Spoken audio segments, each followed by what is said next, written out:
Hello friends, मेरा नाम है आसिफ खान और आप सभी का फिर से स्वागत है मेरे चैनल आर्टिको टेक्नोलॉजीज़ में। दोस्तों, आज हम डिस्कस करेंगे कि कौन कौन से एप्पल के यूज्ड मैकबुक सिस्टम्स आपको नहीं खरीदना चाहिए। तो इसे हम कैटेगराइज कर देंगे दो कैटेगरी में। एक है कि known issues reported by Apple और दूसरी कैटेगरी है विंटेज आउटडेटेड मॉडल्स।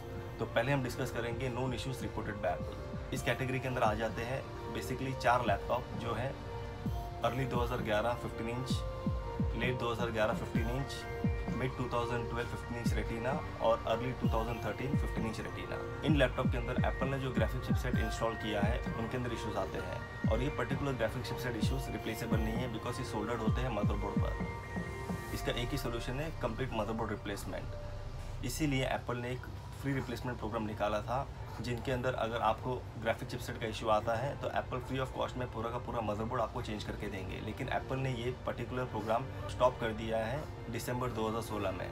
तो अगर आपके पास सेम लैपटॉप है या फिर अगर आप मार्केट से सेम लैपटॉप सेकेंड हैंड खरीदते हो और अगर उसके अंदर ये इश्यूज आ जाता है तो आपको एप्पल सपोर्ट नहीं करेगा और मार्केट में भी आपको इसका सपोर्ट नहीं मिलेगा। तो आपको ध्यान रखना है कि ये पर्टिकुलर लैपटॉप आपको नहीं खरीदना है। और मार्केट में काफ़ी थर्ड पार्टी रिपेयरर्स है जो क्लेम करते हैं कि हम इसे रेक्टिफाई कर देंगे, लेकिन वो परमानेंट सोल्यूशन नहीं है। वो आपको टेम्प्रेरी फिक्स करके ये देंगे लैपटॉप जो महीना 2 महीना चलेगा, लेकिन उसके बाद डेफिनेटली वापस आपको सेम इशू आ जाएगा। तो आपको ध्यान रखना है कि ये जो 4 लैपटॉप मैंने डिस्कस किया हूँ इसे आप नहीं खरीदें क्योंकि इसके अंदर ग्राफिक चिपसेट इशू आना ही आना है। अभी हम डिस्कस करेंगे सेकंड कैटेगरी विंटेज मशीन्स के बारे में। विंटेज मशीन्स वो मशीन्स होती है जिसकी एप्पल ने मैन्युफैक्चरिंग स्टॉप कर दी है और उनके सपोर्ट भी एप्पल ने बंद कर दी है।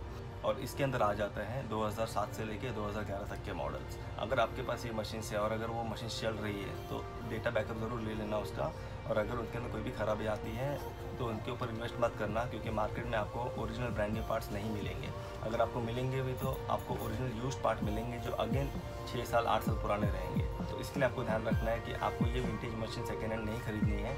और अगर आपके पास ये मशीन है और इसमें इशू आ जाता है तो आपको इसके अंदर रिपेयरिंग के अंदर इन्वेस्टमेंट नहीं करना है क्योंकि ये परमानेंट सोल्यूशन नहीं मिलेगा आपको। तो आज का हमारा शॉर्ट वीडियो यही ख़त्म होता है। और अगर आपको आज का हमारा वीडियो पसंद आया है तो हमारे वीडियो को लाइक ज़रूर कीजिएगा और हमारे चैनल को सब्सक्राइब ज़रूर कीजिएगा। नेक्स्ट सैटरडे मिलते हैं सुबह 10 बजे। तब तक के लिए टेक केयर, बाय बाय।